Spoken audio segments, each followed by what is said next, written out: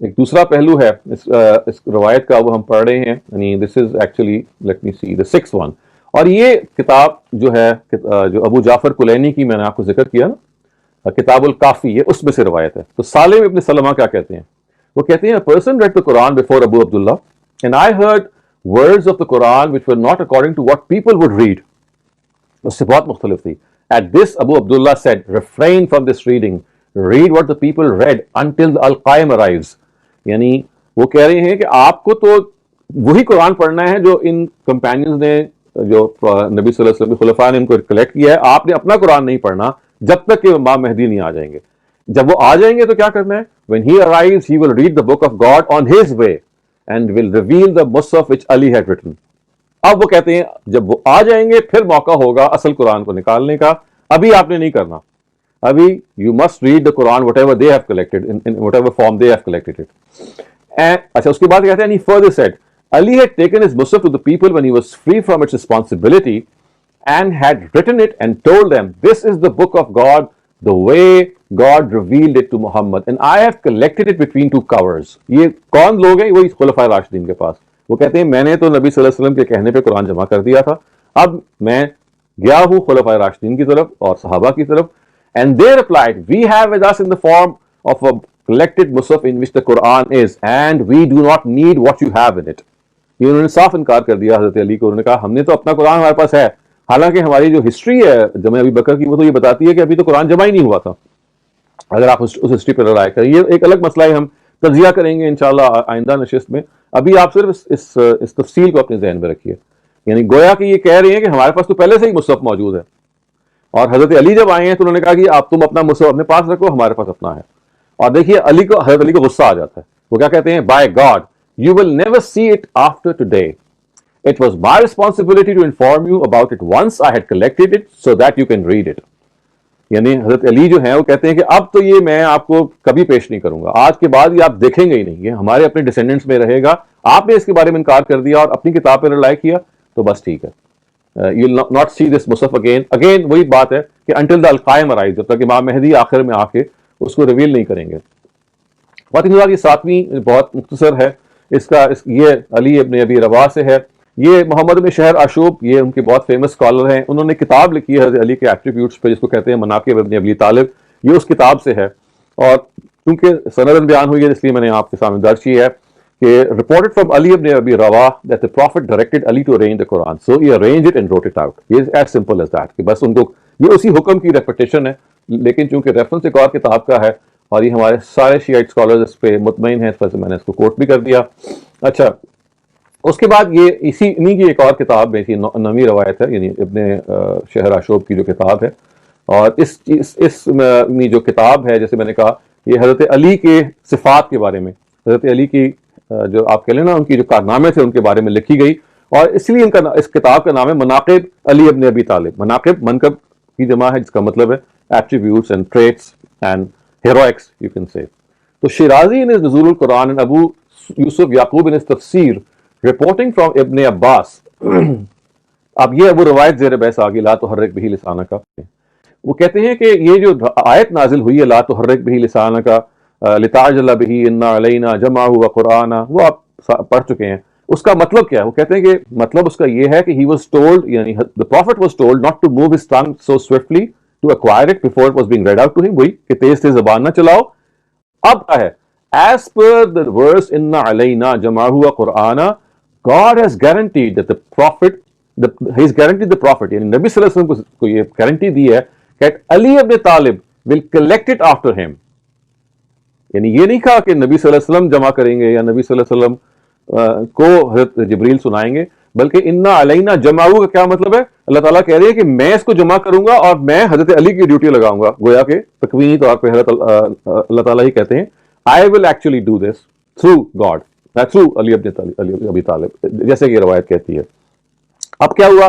So God collected the Quran in the heart of Ali and Ali compiled it in 6 months after the prophet's death. یہ آپ کو وہی بات ہے نا میں نے آپ کو پہلے بھی بتائی تھی کہ بعض روایتیں یہ بتاتی ہیں کہ 3-4 دن میں انہوں نے کام کر لیا تھا، اور بعض روایتیں بتاتی ہیں کہ 5-6 مہینے لگ گئے تھے. تو یہ مناقب میں ایگزیکٹلی یہ روایت آئی ہے. لیکن یہ انا علینا جمعہ کو کوٹ بھی کرتی ہے، اور یہ کہتی ہے کہ یہاں مراد پروفٹ نہیں ہے بلکہ حضرت علی جو ہیں، یعنی حضرت علی جو ہیں وہ اللہ تعالیٰ حضرت علی کے سینے میں قرآن کو جمع کر دیں گے. یعنی انا علینا جمعہ سے نبی صلی اللہ علیہ وسلم مراد نہیں ہے، یا یہ مراد نہیں ہے جیسے کہ سنی حضرات بعض اور روایتوں میں لیتے ہیں کہ ان کے سینے میں ان کو یاد کرا دیا جائے گا، بلکہ حضرت علی یہاں پہ مراد ہے. اچھا خواتین حضرات، اب ہم اپنی جو ہمارا جو نیکسٹ روایت ہے جو کہ 10ویں روایت ہے، یہ پھر ابو جعفر کلینی سے ہے. تو یہ دیکھیے جعفر said that he heard Jabir said he heard ابو جعفر جو امام باقر ہیں یہ ان کا لقب ہے. تو یہ کہتے ہیں کہ only a liar can say that he has collected the whole of the Quran in the way it was revealed. صرف کوئی جھوٹا ہی کہہ سکتا ہے. No one collected or memorized it in the way it was revealed except Ali ibn Abi Talib and the imams after him. یعنی اسی سے وہ مشہور بحث پیدا ہوئی ہے خواتین حضرات، جس کو میں نے پہلے بھی ریفر کیا تھا، کہ کہا جاتا ہے کہ حضرت علی کا جو قرآن ہے وہ ترتیب نزولی کے ساتھ تھا. The way it was revealed. وہ کہتے ہیں کہ یہ جیسا کہ وہ قرآن نازل ہوا تھا اپنی ترتیب نزولی کے ساتھ، اس کو سوائے حضرت علی نے اور ان کے جو ائمہ ہیں اور کسی نے محفوظ نہیں رکھا اس ترتیب نزولی کے ساتھ. یہ ان کے پاس موجود ہے، اگر کوئی اس کے علاوہ کہتا ہے تو وہ جھوٹ بولتا ہے. تو یہ 10ویں روایت تھی.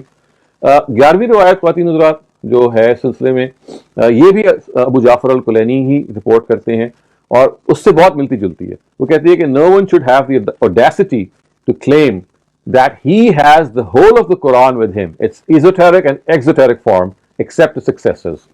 یعنی یہ خود ایک بحث ہے کہ یہ جو ظاہر ہو و باطن ہو عربی کے الفاظ ہے نا، ایزوٹیرک اینڈ ایکسوٹیرک، یہ کیا مراد ہے؟ یعنی ایک کا مطلب ہے باطنی مطلب ہے، ایک کا ظاہری مطلب ہے.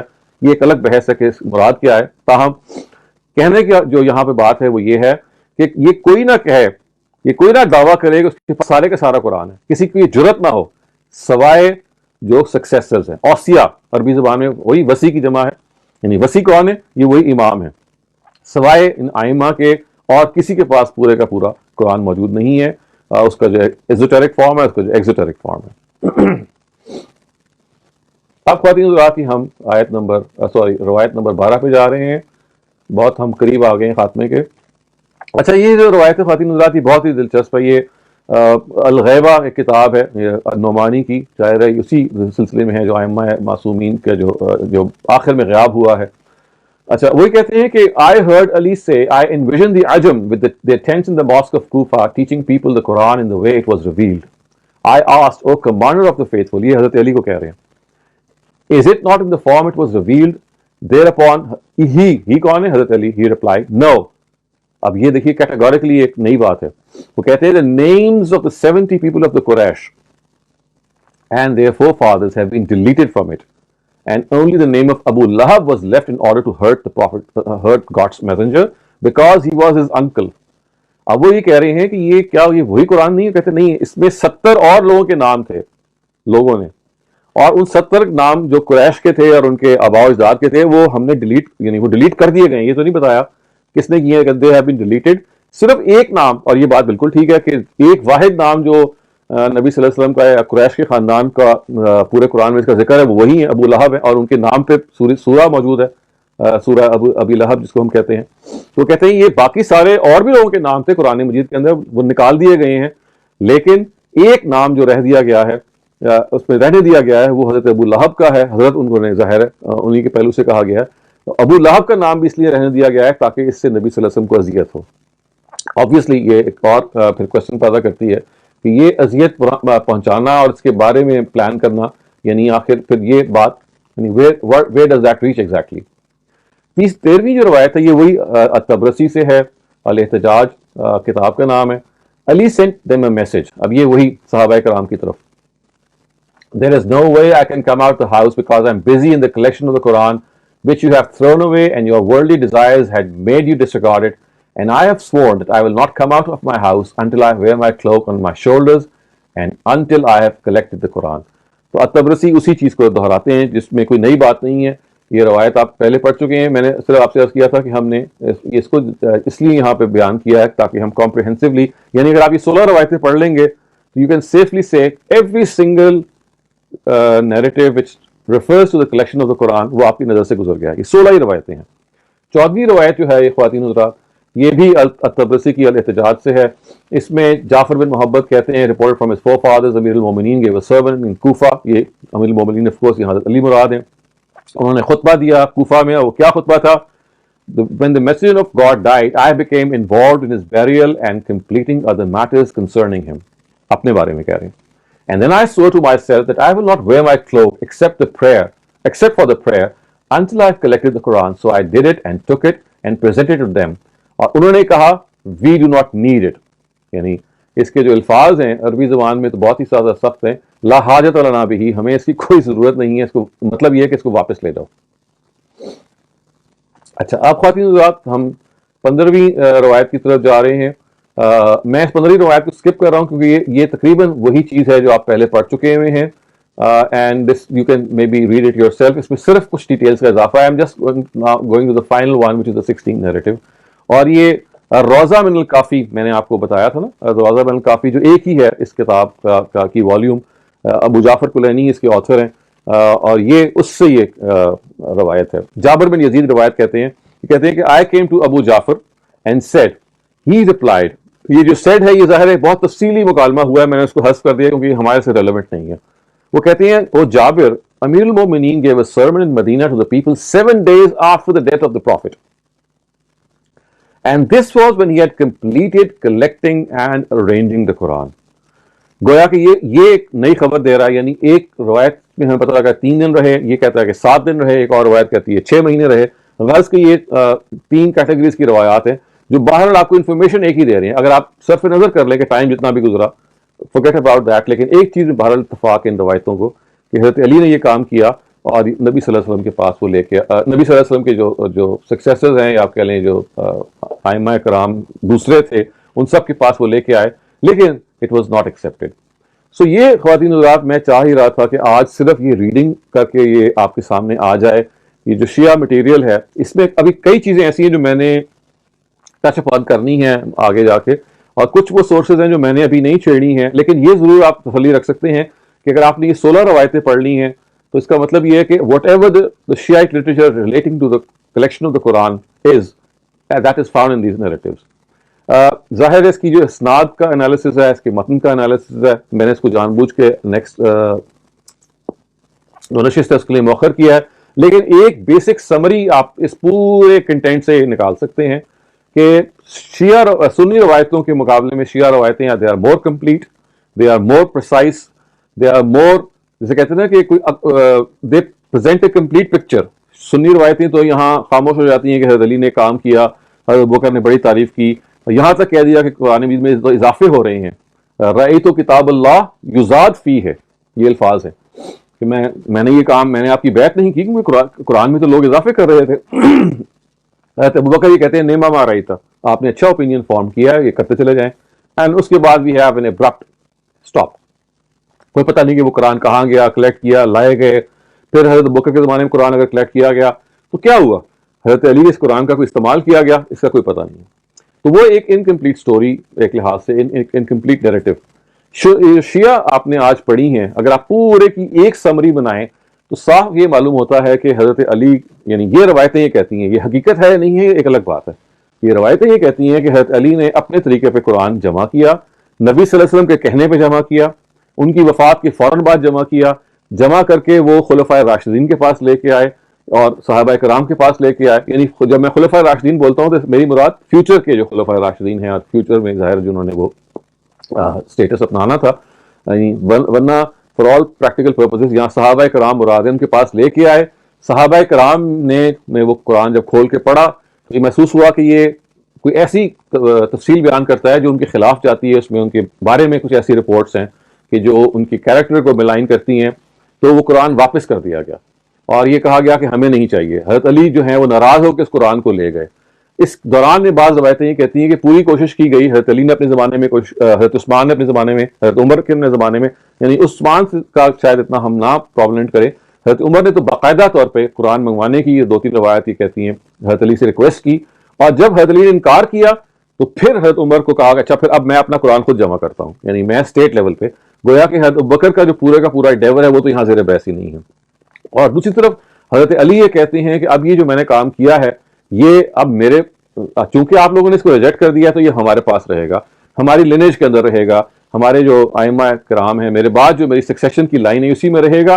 بعض روایتیں یہ کہتی ہیں کہ قیامت کے دن جب امام مہدی آئیں گے تو وہ اس قرآن کو لے کے آئیں گے اور بتائیں گے دیکھو اصل قرآن یہ ہے. اور بعض روایتیں یہ کہتی ہیں کہ نہیں، دنیا میں تو وہ واضح نہیں ہوگا، اس کا اظہار نہیں ہوگا، آخرت میں نبی صلی اللہ علیہ وسلم کے پاس حوض کوثر میں اس قرآن کو لایا جائے گا اور بتایا جائے گا کہ دیکھیے یہ اصل قرآن تھا جو انہوں نے ایکسیپٹ نہیں کیا.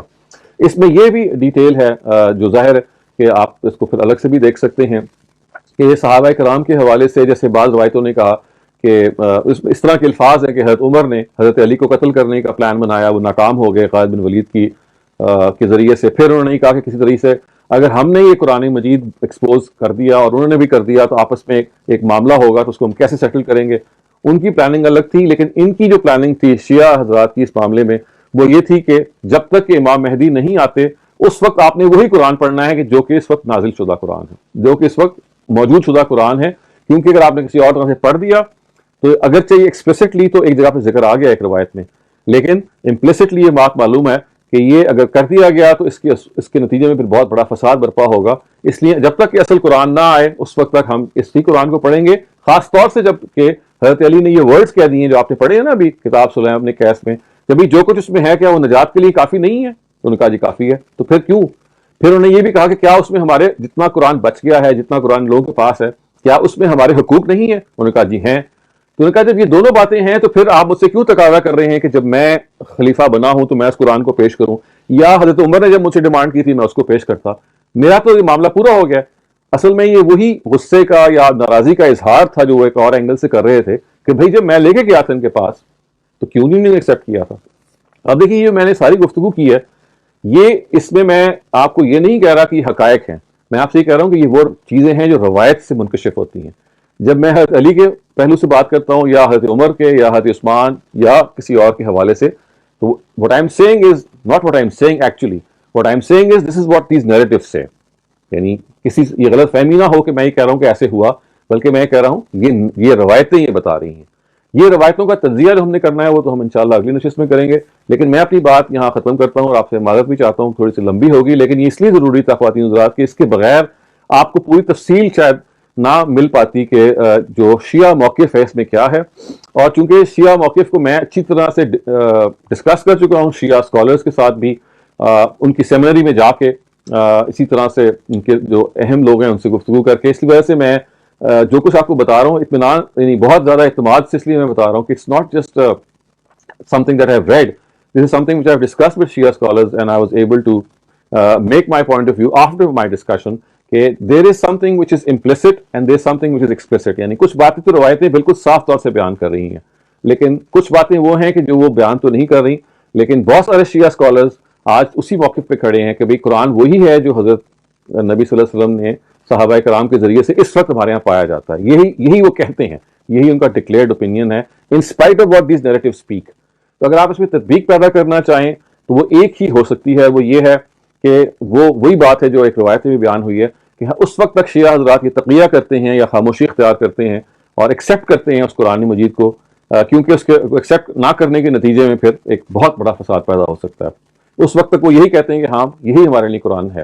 لیکن اگر آپ جیسے میں نے کہا امپلیسٹلی اگر آپ ان ڈیپتھ میں جائیں، جو کچھ بین السطور کے علاوہ جو کچھ آپ گیج کر سکتے ہیں، جو میں سمجھا ہوں اپنی انڈرسٹینڈنگ جو غلط بھی ہو سکتی ہے، وہ یہی ہے کہ بیسکلی وہ سمجھتے ہیں کہ اصل قرآن حضرت علی کے پاس تھا جو ان کے ڈیسینڈنٹس میں چل رہا ہے اور قیامت کے نزدیک امام مہدی اس کو پیش کریں گے.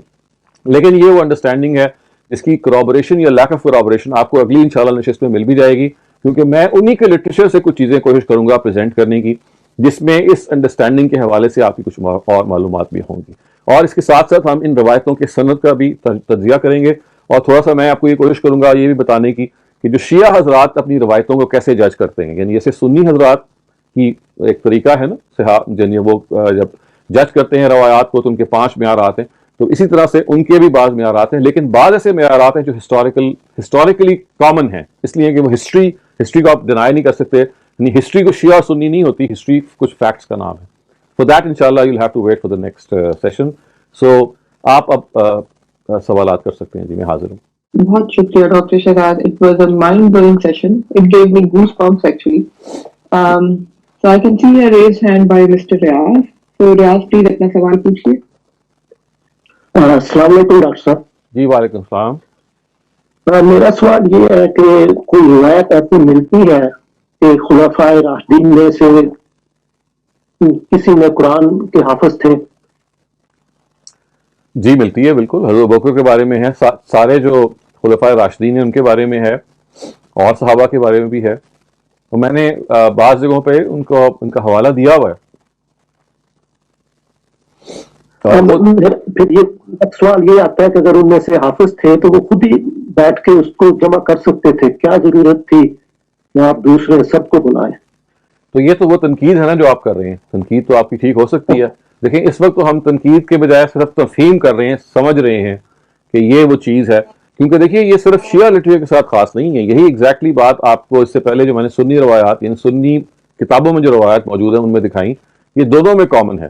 یعنی یہ سوال تو بار بار پیدا ہوگا کہ اگر صحابہ کرام خود بھی حافظ تھے تو یہ کیا ہوا کہ کبھی ہم ابوبکر کے بارے میں سن رہے ہیں رضی اللہ عنہ, کبھی حضرت عمر کے بارے میں, حضرت عثمان کے بارے میں, کہ انہوں نے دو گواہوں کی موجودگی میں قرآن کو جمع کرنا شروع کیا. تو یہ تو اصل میں کامن ہے پورے ہسٹوریکل لٹریچر میں اکراس دا بورڈ.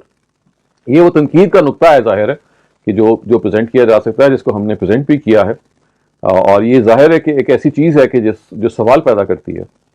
جی اگلا سوال محمد سبحان کا ہے, پلیز اپنا سوال پوچھیے. السلام علیکم سر. وعلیکم السلام. سر یہ جو اپنے آپ روایتیں بیان ہیں سر, ان سے تو یہ جو اللہ تعالیٰ کا کریشن پلان ہے, جیسے کہ اللہ تعالیٰ نے کہا کہ یہ ہم نے نازل کیا اور ہم ہی اس کی حفاظت کرنے والے ہیں, اور یہ عملی طور یہ صحابہ کرام کے بعد پرپیچوٹی کے ساتھ ہمارے تک پہنچا ہے. سر یہ جو روایتیں یہ تو ساری پکچر کو یہ بلر کر دیتی ہیں. یہ تو اس طرح مطلب قرآن کی جو حقانیت ہے اس پہ یہ سوال آ جاتا ہے. تو یہ آپ یہ کیوں کہتے ہیں کہ بلر کر دیتی ہیں؟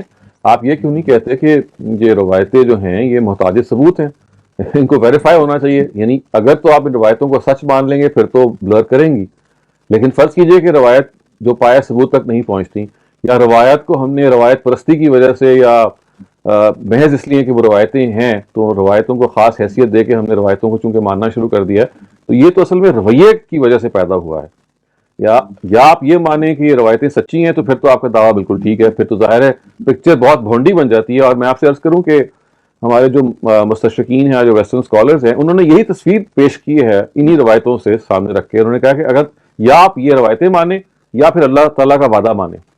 اگر اللہ تعالیٰ کا وعدہ سچا ہے تو یہ روایتیں جھوٹی ہیں, اگر یہ روایتیں سچی ہیں تو پھر اللہ تعالیٰ کے وعدہ کو ہم کیسے سچا مان لیں؟ تو یہ سوال تو بہت لاجیکل ہے. تو ہمارا جواب جو ہے میں آپ کو وہ بتا دیتا ہوں, وہ یہ ہمارا جواب نٹ شل میں یہ ہے کہ اللہ تعالیٰ کا وعدہ بھی سچا ہے اور یہ روایتیں بھی سچی ہیں. یہ مسلمانوں کا جنرلی جواب رہا ہے جو انتہائی ناقابل تسلی ہے, تسلی بخش کسی طرح سے بھی نہیں. تو اگر آپ جب تک کوئی ایک موقف نہیں اختیار کریں گے اس وقت تک تو ظاہر ہے کوئی آپ بالکل جسے کہتے ہیں نا کہ کوئی محکم جگہ پہ کھڑے نہیں ہوں گے. سر بالکل ایسی ہے سر, یہ جو ہمارے ہیں نا یہ جو شیعہ ذات اور جو ان چیزوں کو یہ سچ ہی مانتے ہیں نا, اسی وجہ سے تو پرابلم ہوتے ہیں. تو یہی سر پاکستان میں بھی یہ رجحان کافی زیادہ ہو گیا کہ لوگ نا کافی مسلمان انہی روایتوں کی بنا پر نا قرآن مجید پہ سوال اٹھانے لگ گئے. دیکھیں صرف شیعہ حضرات نہیں ہے اس میں, ہمیں we have to be fair, ہمیں انصاف سے کام لینا ہوگا. اس میں شیعہ حضرات کو خاص قصور نہیں ہے, اس میں سنی اور شیعہ دونوں اسکالرز ایک ہی جگہ پہ کھڑے ہیں. دونوں ہی اپنی روایتوں سے دستبردار ہونے کو تیار نہیں ہیں. دونوں ہی یہ چاہتے ہیں کہ قرآن مجید کو بھی سچا, اس کا وعدہ سچا مان لیا جائے اور کسی طریقے سے ان روایتوں کو بھی نہ جھٹلایا جائے. یہ رویہ اکراس دا بورڈ ہے, اس میں صرف ہم کسی ایک امت کے طبقے کو بلیم میں خیال نہیں کر سکتے. Next question from doctor Sohail Anwar. Doctor Saleem بہت بہت شکریہ, تھینک یو, بہت افیکٹو آپ کی آج کی ٹاک تھی. میرا کوشچن یہ ہو سکتا ہے کہ آپ نے اس کا جواب اگلی ٹاک میں دینا ہو, so if it is then my apologies, لیکن میرا کوشچن یہ ہے کہ پچھلی جو آپ نے ہمیں احادیث کی جو انالیسس کی ہے اس میں اکثر آپ نے ٹائم پیریڈ تک آپ اس حدیث کو آپ نے اس کو بیک ڈیٹ کیا, اس کی روایت کو یا اس کے سند کو آپ نے ایک ٹائم پیریڈ تک بیک ڈیٹ کیا جاتا ہے, ہم اس کو لے کر گئے. تو یہ جو شیعہ حضرات کی جو یہ روایتیں ہیں قرآن کے بارے میں, ان کو بھی کیا ایک سرٹن پیریڈ تک بیک ڈیٹ کیا جا سکتا ہے؟ اور the reason I am asking this question, ظاہر ہے شیعہ سنی کا جو سارے ڈویژن ہی ہوا ہے that is happen after a certain time period in our history. تو کیا ان روایت کو اس ٹائم پیریڈ تک بیک ڈیٹ کیا جاتا ہے, یہ اس سے پہلے بھی ان کو لے کر جایا جا سکتا ہے جبکہ ایکچولی شیعہ سنی کا ڈویژن ابھی نہیں ہوا تھا؟ یہ دیکھیں یہ جو روایتوں کی جو دور تدوین ہے نا، یہ جو دور تدوین جس کو آپ کہتے ہیں، یہ دونوں جگہ پہ تقریباً 3rd سینچری میں 2nd سینچری میں آنا شروع ہو گیا تھا. یہ جو ڈیوائڈ ہے یہ اس سے بالکل آپ کہہ لیں ہم زمانہ ہے ایک لحاظ سے. یعنی یہ جو ایک کنسپیریسی تھیوری ہے نا کہ اس ڈیوائڈ کے نتیجے میں روایتیں گھڑی گئیں، یا اس ڈیوائڈ کے نتیجے میں آپ کہہ سکتے ہیں کہ کچھ چیزیں ہوئیں، اس کو رول آؤٹ تو ہم نہیں کر سکتے. لیکن آئی ووڈ ناٹ سے کہ یہی this was the only thing at work. یہ جو شروع بالکل ایک پولیٹیکل آپ کہہ لیں ڈیوائڈ کے طور پہ شروع ہوا، ایک سیاسی مسئلہ تھا حضرت علی کا. باقی حضرت علی کا بھی آپ کہہ لیجئے کہ خاص طور سے جو بعد میں جب حضرت علی کا جو دور کے بعد حضرت امیر معاویہ کے بعد سے آپ کہہ سکتے ہیں زمانہ اینڈ آنورڈ جب خلافت جو ہے ملوکیت میں تبدیل ہوئی ہے، اس کے کچھ پولیٹیکل آپ کہہ لیجئے نتائج نکلے تھے. ادھر سے پھر ظاہر ہے آپ یہ کہہ سکتے ہیں کہ جیسے جیسے معاملات نے ٹرن لیا، اور جیسے میرے جو استاد ہیں جاوید احمد غامدی اس کو وہ بیان کرتے ہیں، اور میں سمجھتا ہوں کہ بڑی قیمتی بات ہے، اور وہ یہ ہے کہ دیکھیے جب نبی صلی اللہ علیہ وسلم کا زمانہ تھا اس میں جن کو سزا ملی وہ کون لوگ تھے، یا سزا ملنے سے جو لوگ رہ گئے تھے. آپ کہہ لیجئے اہل کتاب اور مشرکین دو بڑے گروپس تھے نا. یعنی اہل کتاب اور مشرکین میں سے اکثر لوگ ایمان لے آئے، اور اس کے نتیجے میں وہ ماحول جو معاملہ حضرت موسیٰ کے زمانے میں ہوا ان کی قوم سے یا اس سے پہلے اور اقوام میں، وہ نہیں ہوا.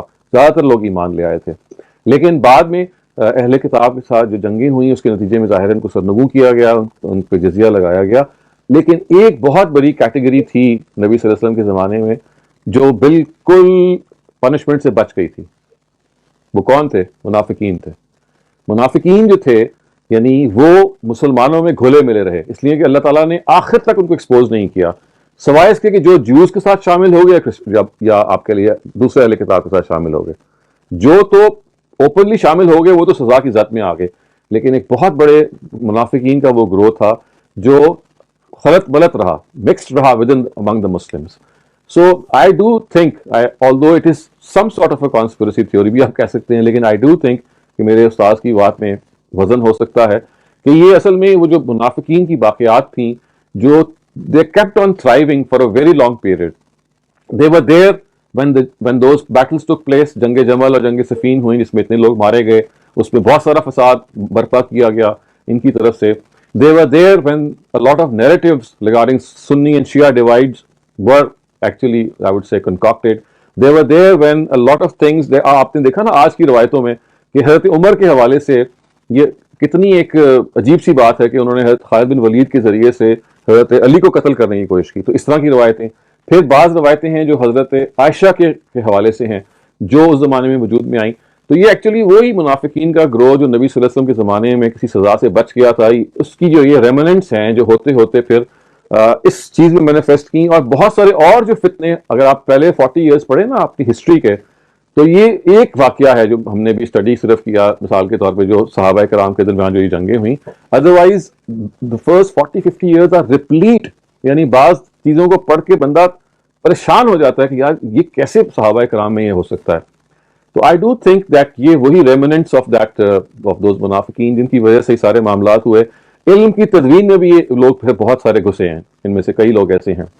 چنانچہ آپ یہ دیکھیے کہ ابو جعفر طبری کے بارے میں یہ ڈبیٹ ہے، یعنی he is one of the premier historians, لیکن ان کی کتاب پہ اتنا زبردست انفلوئنس ہے شیعیٹ انفلوئنس، حتیٰ کہ وہ ان کے بارے میں خود یہ اوپنلی بعض لوگ یہ کہتے ہیں ہی ہمسیلف واز اے شیعیٹ.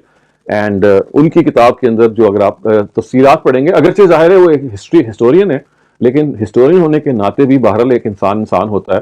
وہ چیزیں آ گئی ہیں جو اسی ہسٹری کا آپ کہہ لیجیے نمونہ تھیں جس کو میں نے ابھی آپ کو ارلیئر سائٹ کیا. تو it does seem that this whole group of منافقون had their tentacles, I would say, like یعنی آکٹوپس کی تو 8 ٹانگیں ہوتی ہیں، یہ تو ایک انفینٹ نمبر آف ٹینٹیکلز تھے جو ہر جگہ پہ پہنچے، جن میں مسلمانوں کے اندر جو فتنے برپا ہوئے اور فرسٹ 40-50 ایئرز میں بہت زیادہ برپا ہوئے. آپ کو پتا ہے نا کہ ہمارے یہاں 3 ادوار فتنہ کہا جاتا ہے. دور فتنہ حضرت عثمان کے زمانے میں ہوا، پھر واقعہ ہرا پیش آیا، پھر اس کے بعد بنو امیہ اور بنو عباس کی جو ڈیوائڈ ہے اس کے زمانے میں بعض واقعات ہوئے. تو ایسا لگتا ہے کہ ایک تانتا ہے جو پھر بننا شروع ہو گیا. I personally think کہ یہ ساری باتیں اس سے ریلیٹ ہو جاتی ہیں. And although I do have some areas جہاں کہ I can furnish data